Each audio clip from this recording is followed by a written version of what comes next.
So, different angle for you today. In the backdrop you can see lots of Commodore C64 and VIC-20 stuff, which will come up in a future video, which is the room tour part 1. And in this video we are going to build a YouTube subscriber counter. I browsed around the internet, Amazon, eBay and stuff, and stumbled upon these displays which show you the amount of subscribers you have on Instagram or YouTube or anything like this. And they cost between 30, I guess, euros to 300 or more euros. And I thought, hey, could be an interesting project. And there came some other factors in. First of all, I had a Apple iBook screen lying around, 11-inch something with a matching display connector board. Screen is very dim, so you can't use it for many projects. And I thought, hey, this would, I guess, make a good screen for such a subscriber counter. And since we are in quarantine for 5 days, since we come back from Spain, from our holidays, we have to do something. And so I thought I would do a project with my son. And so this time 3D printing was off limits. So we had to come up with a different solution for a case, and we decided to go the Lego route. This is a 2-part video, so it's still one video, but it's in 2 parts. In the first part I will take you through the build process of building the case with Lego bricks, and I went in with no plan, just took some measurements of the raw screen, the iBook screen, and built a frame around it. And in the end decided to go with a red and white color, which are the YouTube colors, I guess. And the second part, I will walk you through, step by step, through the script and the setup of a Raspberry Pi to actually ask the Google YouTube API for the subscriber number and build the project. You can use any screen, you can use any machine. It's a web-based system, so you can run it locally without a web browser at all. Makes for a nice little exercise in hardware, software stuff. So let's get building.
begin, let's check the scripts that drive this project.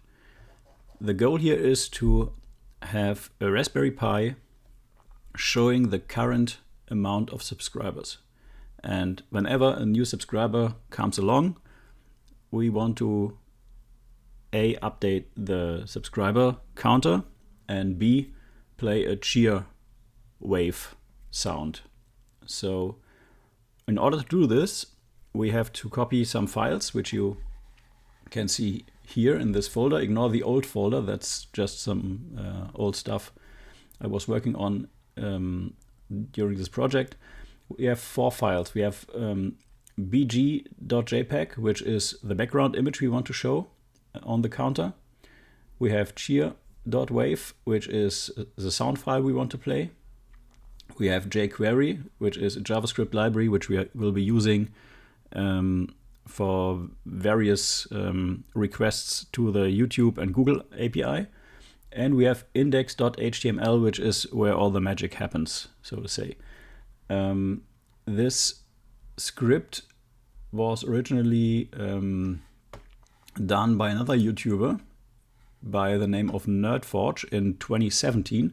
And I took his script and pretty much shrinked it down to a more reasonable size. And I will go through the script, and I will also show you later on how to copy all the files to the Raspberry Pi and prepare the Raspberry Pi and stuff like that.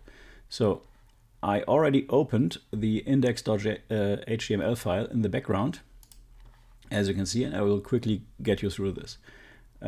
If you're new to HTML or programming in general, this is not a very complicated project. It just looks like it. So we have the classic HTML and closing HTML, which tells the browser this is an HTML file. And we have a head section and we have a body section. The body section down here is where we put all the stuff we want to display on the screen. And this is right now just a div, which has a class which is YT. And we define this class right here. And it says it is positioned 50% from the left side, so it's centered, and 60% from top. And we have a font size of 300 pixels. So whatever goes in here, which is 0, just the number 0 right now is displayed, we will see pretty much centered on the screen, and that is it. In the we have the script section here, which only loads the jQuery library, which we are using in the script, which comes here. And we have a script section, which you could also put in a different file. I chose to put it in here, which is usually not good style, but you can do it. And for the sake of this project and the simplicity to have it all in one file, I put it here. This is where the magic happens. We come back here later. And we have 3 links to a Google font, which we use. This is a font. You can choose which font to use by opening Google Fonts and simply copy the link in here. I chose the Doses font in semi-bold, and this is what the counter number will be displayed in. And we have some stuff here for the Google API to work, which we need to get the actual subscriber number from YouTube. Then right here in the style section, we have the background, which we use the bg.jpg, which we have in the folder right here. So we use this, and we use this, and we tell him that we want to use for the whole body, so everything what's going on here, we want to use this Doses font, which we loaded here in Google Fonts. And we tell the browser to not repeat the background, so we have it only once. We have it fixed, and we have it centered. So it's completely centered to the screen, and cover is another thing to completely center the screen. But if you only do cover, you will have a shifted image. by adding center, you will have an image which goes from inside out and not starts on the 0, 0 position, so to say, the left top corner, but it's centered on the screen. You will see why this is important in a minute. And then we finally get to the script section, and you can see here we have 4 variables. The first variable is YouTube channel ID, which you have to replace. You have to put your own YouTube channel ID here. And let me quickly show you how to do this. You go to YouTube and you go to My Channel, and up here you can see the channel ID. So behind the last slash, that is your YouTube channel ID, and you will have to put this here. Then you have to get a Google API key, and I will show you in a minute how to do this. This is a bit more complicated, but it's not hard to do. It's just if you don't know how to get it and where to get it, it's a little confusing. So we will have to put this in here for this whole thing to work, because without the API key and your channel ID, you won't get any information from YouTube whatsoever. And then we have the YouTube sound, which we want to play, which is shear.wave, which we have here. You can change these to any other sound you like. You can either copy another sound here and just rename it shear.wave, so you don't have to edit the code. Same goes for the background image. Or you can put any image with any name here and change the name here, and for the sound, and down here for the image. So you can customize this any way you want.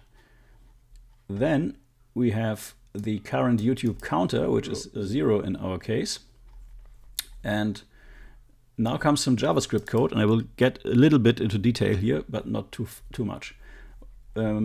What we pretty much do is we on document ready, which means when the page is loaded completely, we set an interval function, which means that every 5,000 milliseconds, which is 5 seconds, we call this function, which is getYT with the channel ID, the API key, and the sound to play.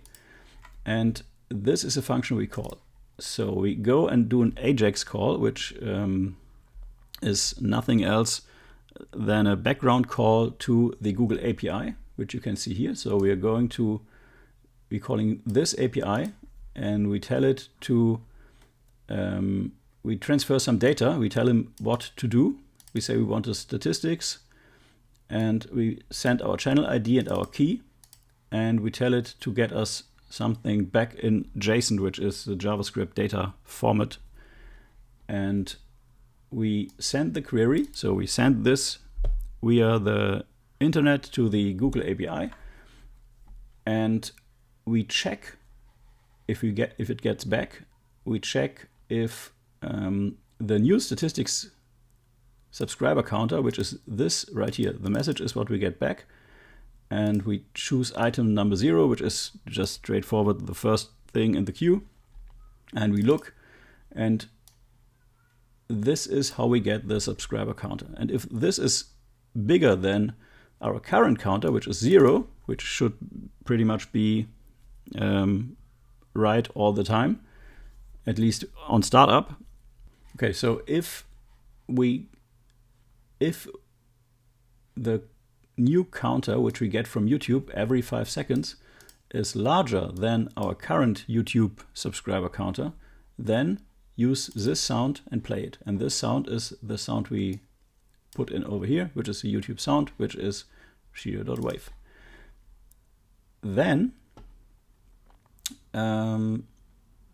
update the YouTube class, which is this here, or the div value between these two divs, which is 0 right now, and right here put in the number we just received, which is message item 0 statistics subscriber counter, and update our variable up here, which is currently 0, to the current number of subscribers. So next time we come around in 5 seconds, we again check, but not for is it greater than 0, but is it greater than the last subscriber count we got from YouTube.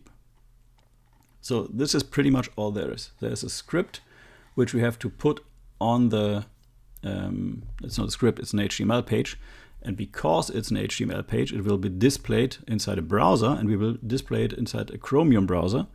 And for that, we have to prepare the Raspberry Pi to auto start the Chromium browser in something called kiosk mode, which is full screen, no controls, load this page, and that's pretty much it. So, okay, so this is a script which does the magic. As I said, you have to insert your API key here. And before we go on to put the stuff on the Raspberry Pi, let's quickly check how to get the API key. So for that to do, you open a browser and you go to console.cloud.google.com. And you may have to sign up and add some information here. And if you did that, you go on this little menu up here, and it says YouTube key. In my case, maybe there is no project for you because I have 2 projects already. And you go to new project, and you type in a project name, which could, for example, be YouTube key in my case. Let's call this test 2. You don't have to provide an organization, just click create. And now it's working, tells you it's creating the project, which takes a minute or 2. Okay. Then we go to choose project, and we go to APIs and services, and we go to library. And now you can choose which API you want to use, and you scroll down to YouTube Data API version 3. Click it. Then you go to activate.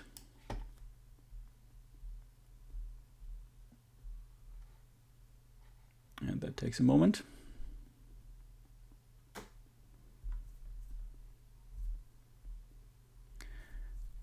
And now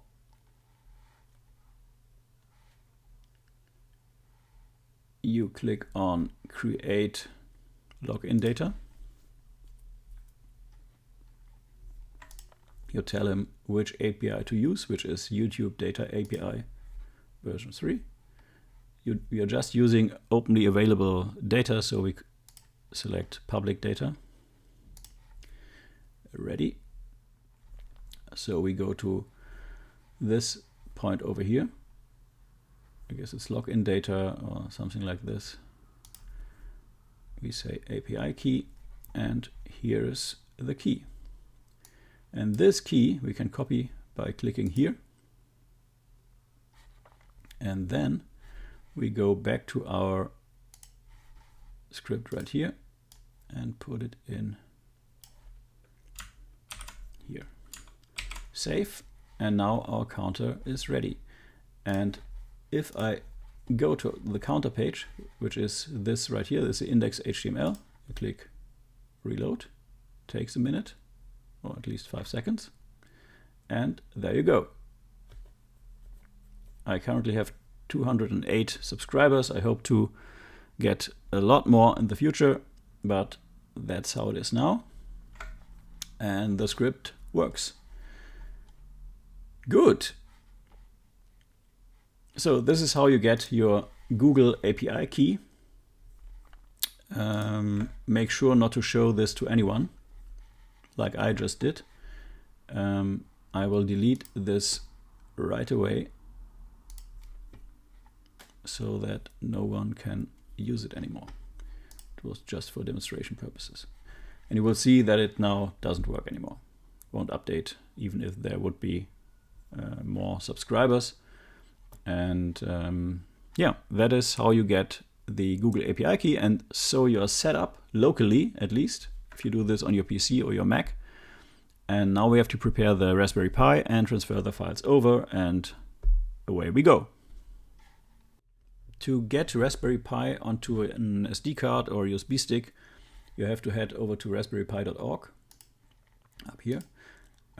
You head over to our software, and then we want to install the Raspberry Pi OS using Raspberry Pi Imager. So we go download for Mac OS, which downloads this, and we will open it. So if you're on Windows, it's pretty much the same process. And we will just drag it over here. And then I will start, put it here, Raspberry Pi Imager. And yes, I want to open this anyway.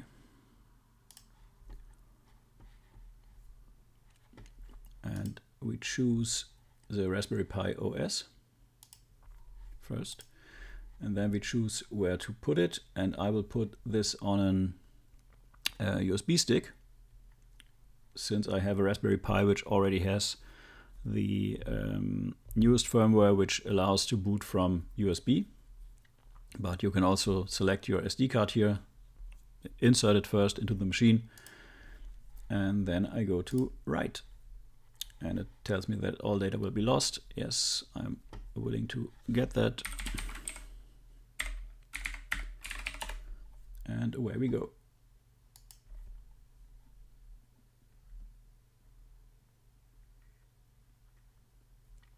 That takes a minute, and we'll come back after it's done. Imager is done.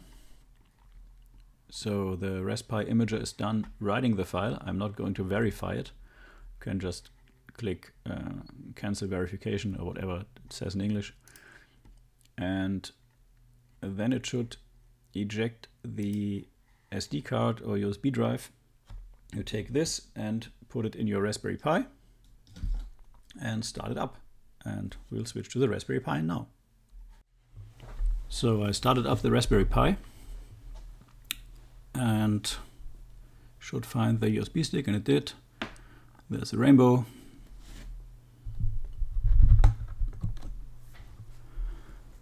And first boot takes a minute. And the first thing is to resize the root file system, which the Pi does by itself. And it does a reboot, and then it boots, or should boot, into desktop mode.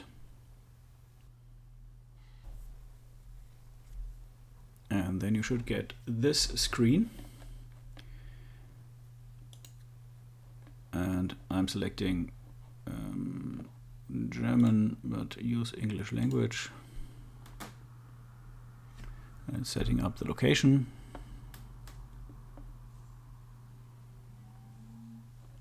And you could enter a new password. I won't do this now. If you do change the password, please remember what the password is. The standard password is Raspberry, and we will need that later. So username is Pi, password is Raspberry if you don't change anything here. So you just click next. My screen, yes, it does show this, but it doesn't, I don't care right now. So now it wants you to select Wi-Fi network, but we can skip this because we are going somewhere else to do this. Update software, we can skip this too, and we are done. Now, we are not in the, we don't have a connection right now. So what we're going to do is we are going to open a shell, which is up here. Did that. And then you type raspi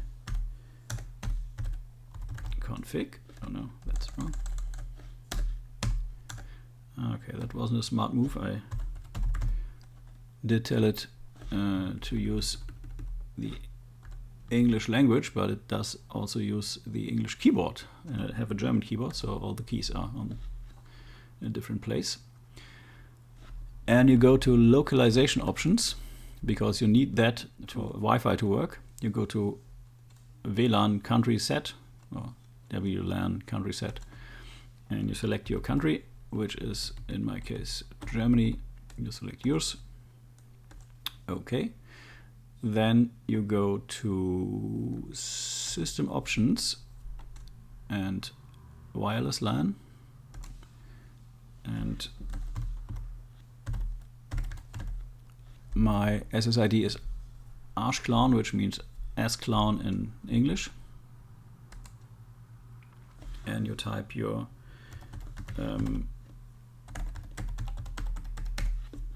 Wi-Fi password, and then you should be good to go. And you go to finish. Would you like to reboot? No, not yet. And you see up here Wi-Fi comes to life, which is good. And now you have Wi-Fi, and that is very important. Next thing is you type ifconfig, and you write down that number, because this is the IP address we need to connect from your PC or Mac to this Raspberry Pi. So I'm going to write this down now. I did forget one more thing, and that is to activate SSH. And for that, I have to switch the mouse. And we open a shell again, and we type sudo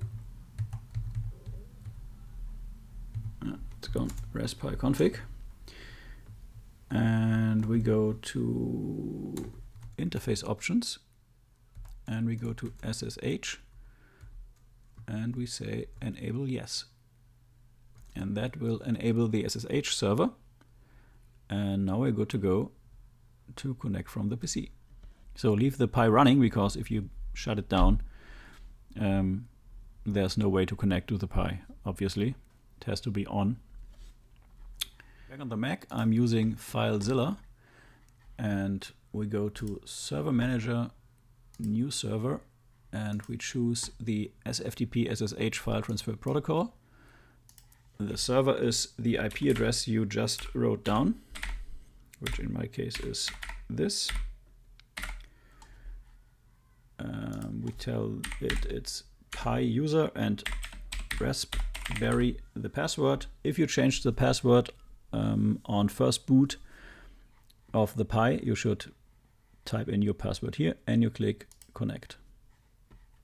And it tells you that there's a security problem because the server key doesn't match, so just click OK. And you're on the Pi, which is right here. And you can see you are at /home/Pi, which is OK. And we click right click and create a new folder, which we call FC for follower counter. Should be SC, but all my scripts are FC, so let's use this one.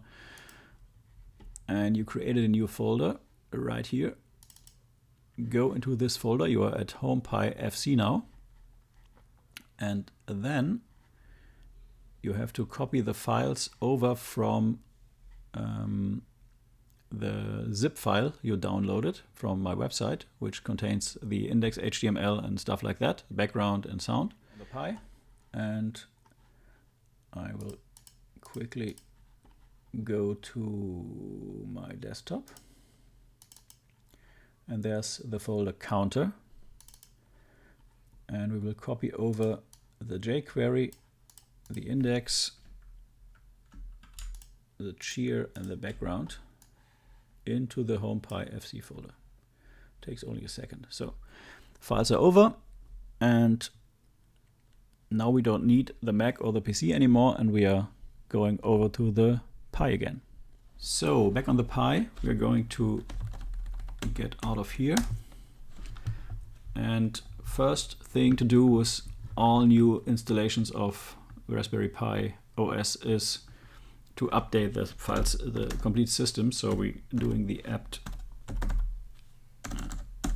keyboard, get update, and that takes a minute.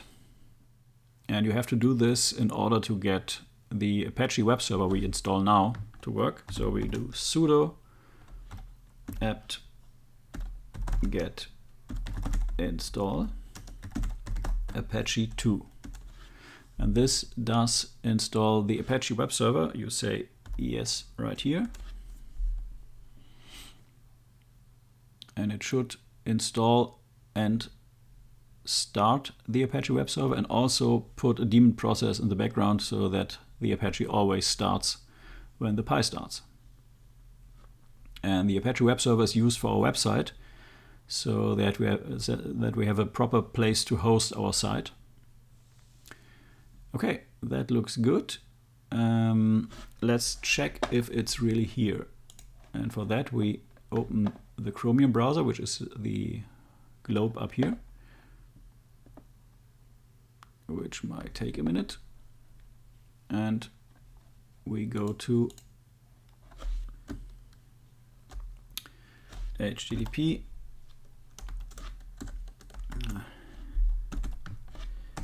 Raspberry Pi. And there we are. So Apache 2 is running, which is great. And we can close the browser for now. And what we will do now is we will head over to the install place of the Apache, which is slash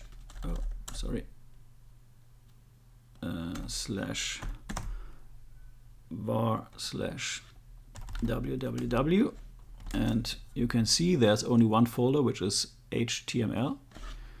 And what we will do is we will go into that folder, and we will say sudo rm. Oh wait, let's first check what's in there. Sudo rm for remove index.html. So now the file is gone. If you open the browser and browse to Raspberry Pi, there will be no file. We'll get a 404. And now we have to copy over the files from our project, which we do by moving them, which we do by sudo mv for move. And we want them from home Pi, and our folder was called fc, and we want all the files here, and we want to copy it to here. And here we are. All the files are here, which is great. And now if we open the browser again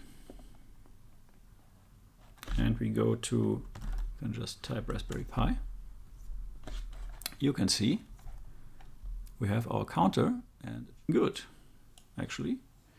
We have a working script on the Raspberry Pi.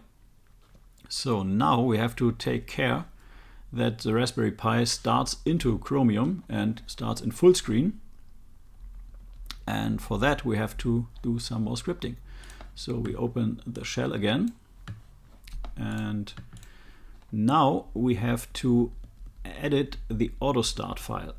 And we have to do two things. We have to start Chromium, and we have to deactivate the blackout on the Pi. The Pi tends to show a black screen, or auto shuts off and does some screensaver stuff if you don't shut it off. So we want to display this all the time. And for that we go to, okay, let's do this step by step.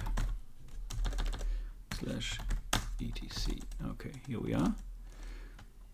cd xdg works. cd lx session works. So now we're here. Now we're going to lxde/pi. Okay, there's my typo.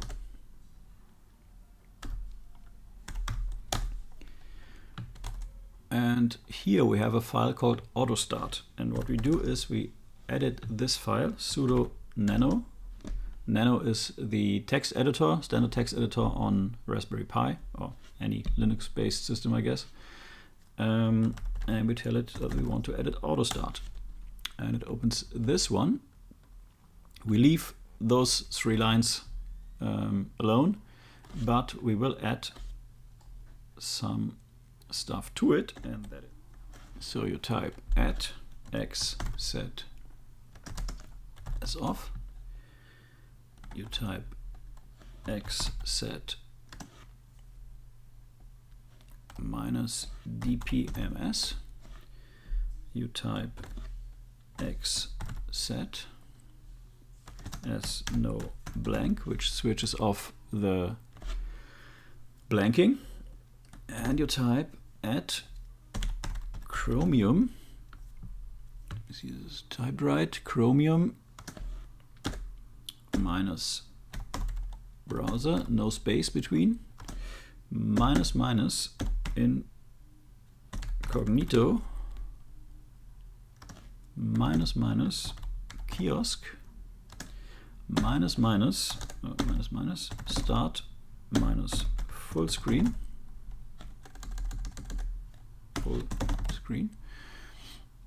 HTTP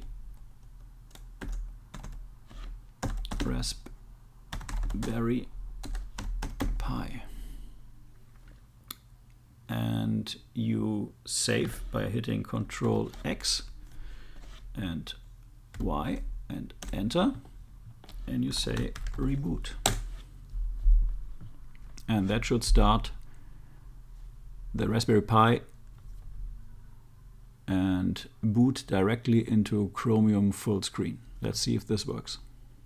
You will see that we still have the mouse pointer around, which is a bit annoying, but you can switch this off. I won't show this in the video. And beware, if you do this, you can only SSH to the Pi from your PC, because you have no way of opening a shell or anything. So it does tell us that SSH is still enabled with the default password. And you see it boots directly into the kiosk mode. And because my screen is a little smaller than I'm on a capture screen here, I do have a scroll bar. You should not see the scroll bar in your project. So there you have it. Raspberry Pi booting into full screen website. I still didn't update my API key, so I still get the 0, but it works. And yeah, that's pretty much it. You can use this in any project you like. Doesn't matter which screen size you have. And you have a nice little subscriber counter.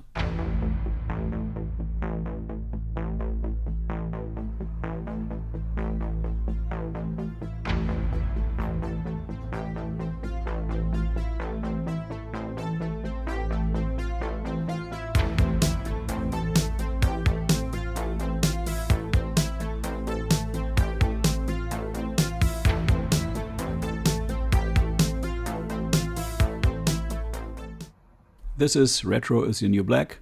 If you are new to the channel, please like and subscribe. Thanks for watching, and until next time.